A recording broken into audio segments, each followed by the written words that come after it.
할렐루야. 오늘 6월 둘째 주일 예배에 함께 하신 여러분들을 축복합니다. 오늘 본문 17절에 이런 말씀이 있어요. 너희를 인도하는 자들에게 순종하고 복종하라. 너희를 인도하는 자들에게 순종하고 복종하라. 여기 순종하라는 단어가 있죠. 이 단어는 헬라 말로 페이테스테입니다. 페이테스테.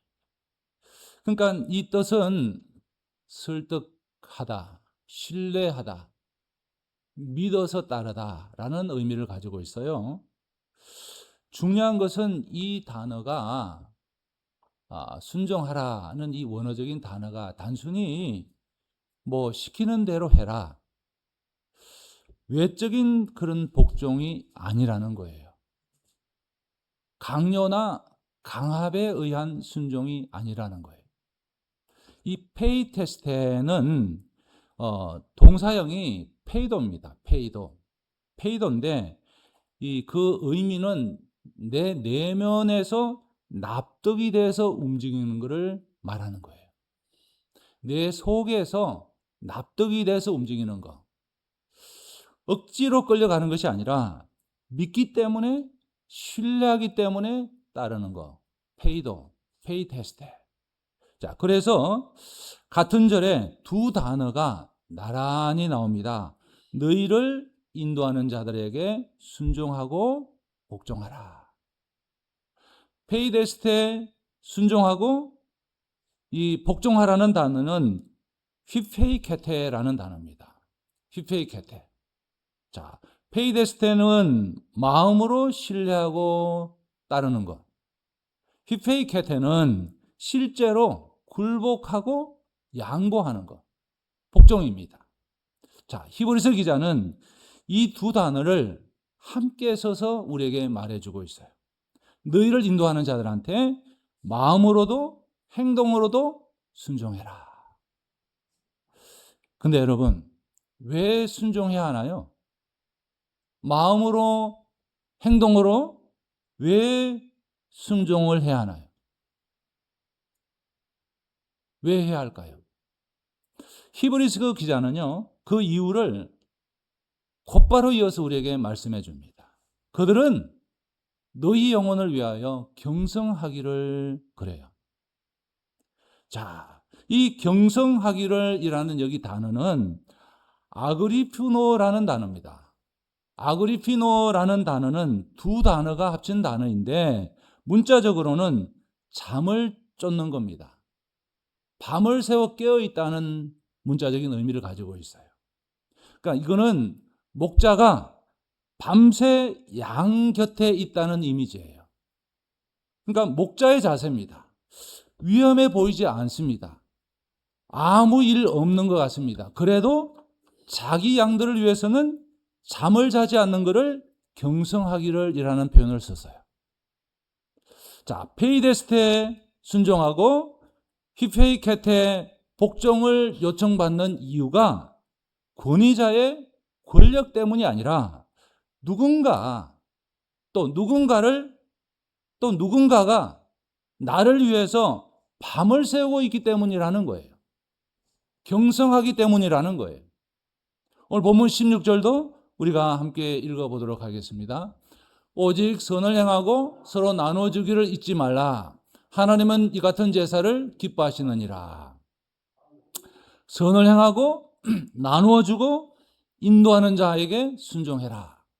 여러분, 이 말씀은 오늘 우리 교회의 모든 믿음의 동력자들한테 주시는 하나님의 의중이라고 저는 믿습니다. 하나님의 마음이에요. 여러분, 누군가가 여러분의 이름을 불러가면서 밤을 새우고 있습니다. 새벽을 밝히고 있습니다. 여러분의 이름을 불러가며 새벽을 밝히고 있어요. 그리고 하나님은 지금 여러분에게도 묻고 계십니다. 너는 누군가를 위해서 밤을 새울 수 있느냐? 너는 누군가를 위해서 밤을 새울 수가 있느냐? 오늘 이 말씀을 붙들고 우리 교회에 믿음의 동력자들이 어떤 사람이어야 하는지, 우리가 어떤 자세로 교회 생활, 신앙 생활을 해야 하는지 이 말씀을 붙들고 함께 생각해 보려고 합니다. 왕자병, 공주병이라는 말이 있습니다. 여러분들도 들어보셨죠? 왕자, 공주는 좋은 말입니다. 여러분 다 왕자이시고 공주이시죠? 아니신가 보네요. 다 하나님 나라의 왕자이고 공주십니다. 여러분의 정체성을 분명히 하세요. 예? 나는 왕자다. 예? 나는 하나님 나라의 공주다. 어린 주일학교 학생들만 부르는 게 아니고요. 우리는 하나님 나라의 왕자이고 공주입니다. 그런데 왕자 공주는 좋은 말인데 그 뒤에 병이 있으니까 이게 좋은 말이 아니에요. 여러분 교회 안에도 여러 병이 있는데요. 모세병이라는 게 있습니다. 모세병. 모세병이 뭐겠어요?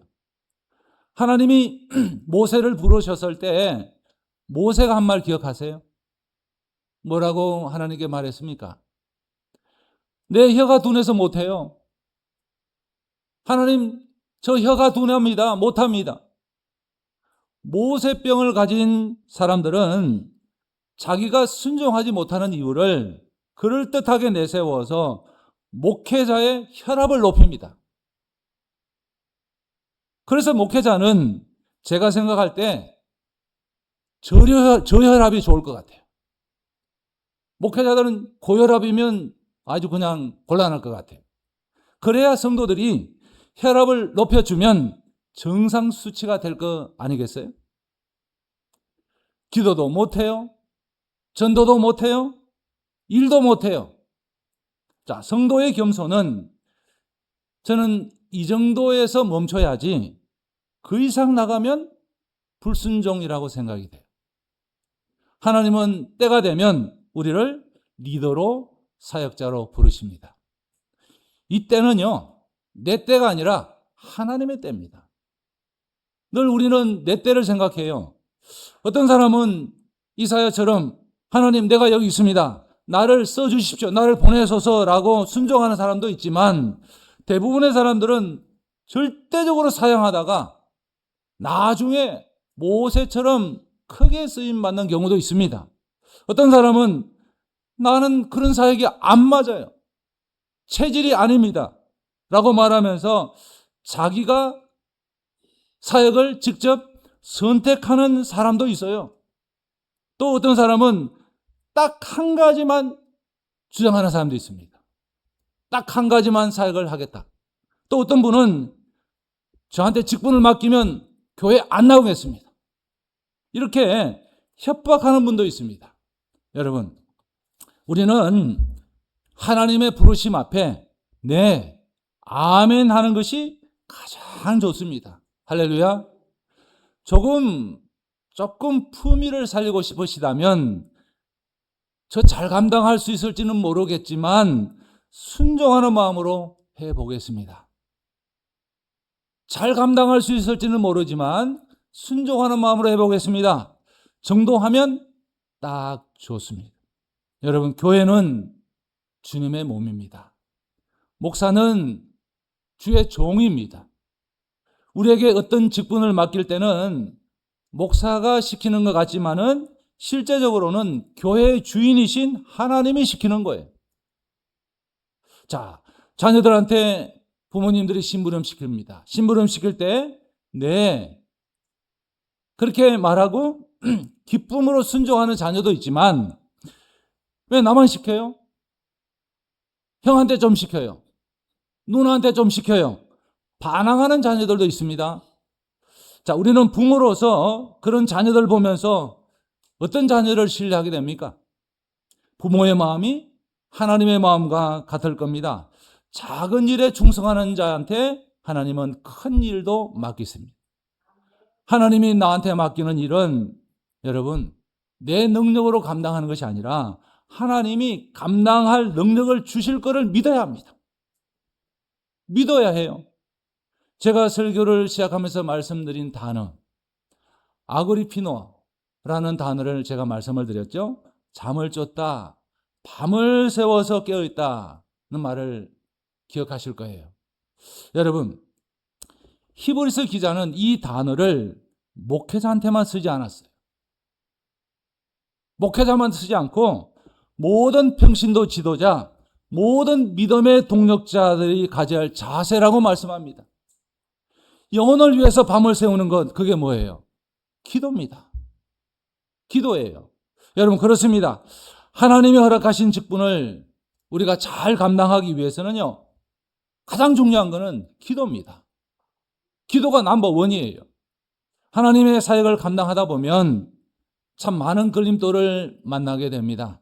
그때마다 여러분, 저도 그렇고 피할 생각하지 말고 기도로 정면 돌파해야 합니다. 빌립보서 4장 6절 7절 말씀인데 우리 함께 읽어봅니다. 아무것도 염려하지 말고 다만 모든 일에 기도와 간구로 너희 구할 것을 감사함으로 하나님께 아뢰라. 그리하면 모든 지각에 뛰어난 하나님의 평강이 너희 마음과 생각을 지키시리라. 야, 제가 빠뜨렸죠? 그리스도 예수 안에서. 교역자들은, 주님께 특별히 콜링받은 교역자들은 자기한테 맡겨진 사역, 또 학생들, 영혼들을 그 이름을 부르면서 목숨 걸고 사역하고 기도해야 합니다. 그러지 않으면 사역자로서의 디스퀄리피 되는 거예요. 자격 미달이. 사역팀장들은 청지기의 마음을 가지고 마치 자기 집을 보는 것, 자기 집 일을 보는 것 같이, 내 집을 일을 하는 것 같이 그 이상의 마음으로 교회를 섬기고 돌봐야 합니다.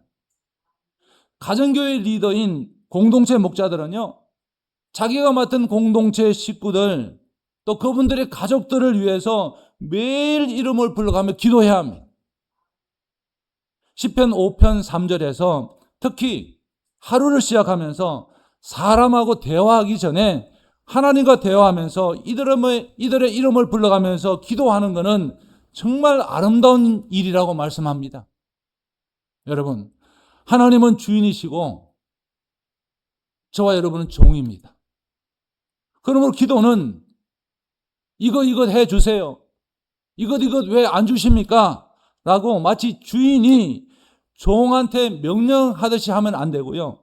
종이 주인한테 묻듯이 주인님 어찌할까요? 어떻게 하면 될까요? 이게 돼야 됩니다. 사람들은 문제가 생기면 걱정하고 염려하면서 사람들하고 만나서 의견을 나누고 심각하게 시간 가는 줄 모르고 토론합니다. 하지만 여러분, 염려하는 만큼 사람들과 얘기하는 만큼 기도는 하지 않아요. 참 안타깝죠. 결국 그러면 문제가 생기고 나중에는 수습이 불가능하게 됩니다. 믿음의 시작은 염려의 끝이고 염려의 시작은 믿음의 끝인 줄로 믿습니다. 오늘부터 저와 여러분이 염려의 자리에 계시지 마시고 기도의 자리로 옮겨 앉으시기 바랍니다. 여러분, 우리가 물건을 구입하면요, 꼭 물건을 사용하기 전에 사용 설명서를 먼저 읽어야 합니다. 그래야 내가 구입한 제품을 바르게 사용할 수 있습니다. 하나님의 말씀은 성도가 이 세상을 살아가는데 반드시 필요한 사용 설명서입니다.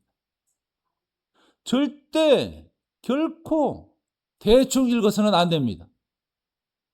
그래서 지금 우리 교회는요, 성경 읽기를 강조하고 성경 공부도 강조하고 성도들이 성경을 알기 위해서 여러 모양으로 애쓰고 있습니다.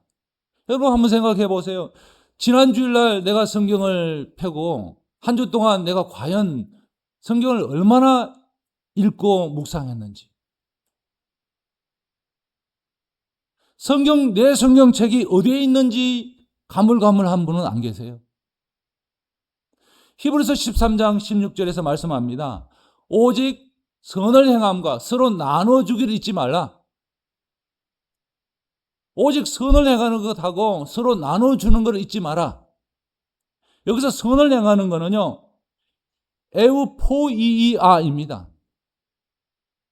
그 원어가 에우포이이아. 이 단어 역시 두 단어가 합쳐진 합성어예요. 에우는 좋은, 아름다운이라는 뜻이 있어요. 그리고 그 다음에 포이에오는 행하다인데 합치면 아름답게 행하답니다.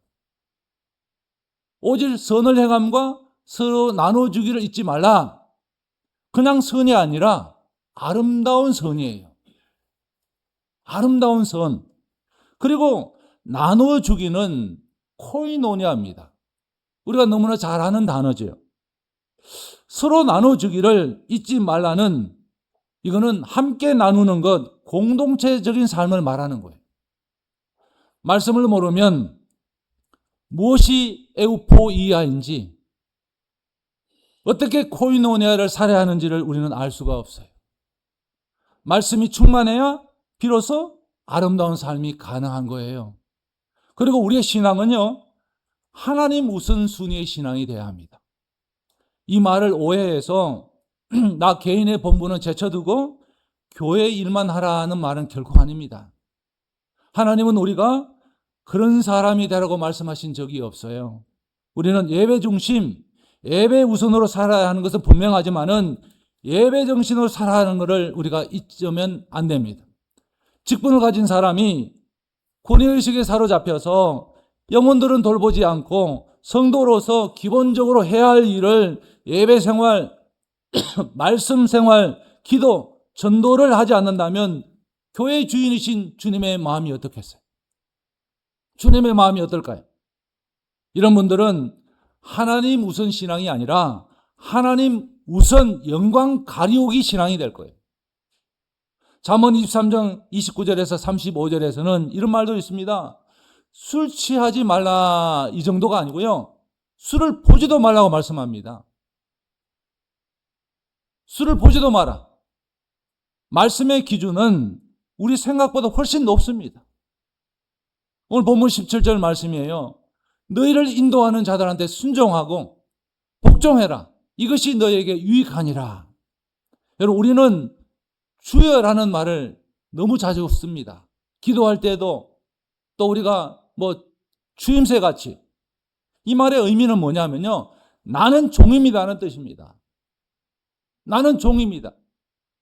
새 가족은 자기 의견이 어떤지를 충분히 얘기할 수 있습니다. 얘기해야 합니다. 하지만 중직이 될수록 자기 의견을 말하는 사람이 아니라 순종하는 사람이 돼야 합니다. 그래야 교회가 평안합니다. 여러분, 순종은 약함이 아니에요.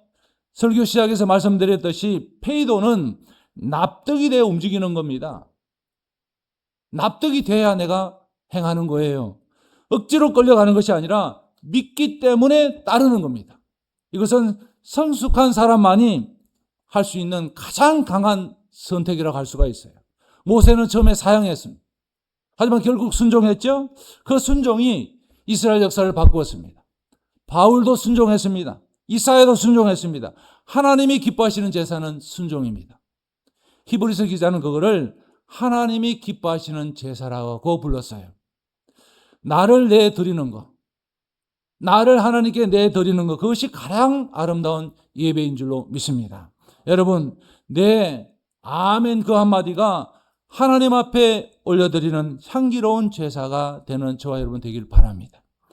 우리가 알듯이 바울은요, 많은 믿음의 동력자들이 있었습니다. 바울에게 바나바도 있었고, 실라도 있었고, 디모데와 같은 정말 동력자도 있었고, 또 후계자도 있었습니다. 지도자는 예나 지금이나 세상 일이나 하나님의 일이나 외롭습니다. 하지만 바울은요, 어려울 때 도와줬던 정말 바울에게 바나바 같은 사람도 있었고, 감옥에서 고생할 때 함께했던 실라 같은 사람도 있었습니다. 하나님의 사역은 혼자 감당할 수가 없습니다. 제가 목회하면서 교회를 섬길 때, 또 성도들을 위해서 기도할 때 중보기도해 주는, 저를 위해서 기도해 주는 성도님들은 저한테 참 소중합니다. 근데 저한테 그런 성도님들이 있는지 없는지 저는 잘 모르지만 하나님만은 아시죠. 그래서 저는 기도로 함께 동역할 일꾼을 세워주시고 보내주시라고 매일 아침 부르짖습니다. 전도하는 분들, 또 전도하시려고 몸부림치시는 분들, 교회를 위해서 마음과 몸으로 헌신하시는 분들, 억만금과도 바꾸지 못할 분들입니다. 교회의 중요한 일을 감당해 나갈 때 큰 힘이 되어 주시고 앞장서 주시는 장로님은 천하보다 소중합니다. 늘 기도하고 결정한 일을 한결같이 믿고 따라와 준 우리 모든 성도님들은 저의 전 재산입니다. 교회의 유지, 부흥, 성장 뒤에는 이렇게 눈물겹게 헌신한 믿음의 동력자들의 헌신과 충성이 있었습니다. 여러분, 이제 우리 교회 한 달 후면요, 우리가 이 땅에 세워진 지 꼭 20년이 됩니다. 20년을 맞춰서 감사 예배를 드리면서 우리 교회를 함께 힘을 다해서 숨겨 나갈 안수 집사님 2분, 권사님 4분을 일꾼으로 세웁니다. 여러분들에게는 어떤 마음이신지 모르지만 목사인 저에게는 정말 보통 정말 큰 마음이 아닙니다. 지난 20년 이 자리까지 올 수 있었던 것은 오늘의 말씀처럼 이름을 불러가며 기도하고 순종하고 섬기고 자기를 내어드린 믿음의 동력자들이 있었기 때문이었습니다. 그리고 저는 이 20주년을 맞으면서 마치 교회를 다시 개척하는 마음으로 새롭게 임하려고 합니다. 새로운 일꾼이 세워지고 우리 모두가 다시 한번 네, 아멘 응답하는 이 순간이 우리 교회의 또 다른 20년을 여는 출발점이 되기를 소망합니다. 히브리서 기자는 말합니다. 하나님은 이 같은 제사를 기뻐하시나니, 하나님은 이 같은 제사를 기뻐하시나니, 페이테스 때 마음으로 신뢰하며 따르는 것, 그리고 아그리피노, 영혼을 위해서 밤을 새우는 것, 그리고 에우포이아, 아름다운 선을 행하는 것, 코이노니아, 함께 나누는 삶, 이 모든 것이 하나님께서 기뻐하시는 제사입니다. 순종하며 섬기는 삶, 이름을 불러가면서 기도하는 삶, 말씀으로 충만한 삶, 자기를 내려놓고 동력자를 세우는 삶. 여러분이 바로 그 제사장입니다. 여러분이 바로 그 동력자들이십니다.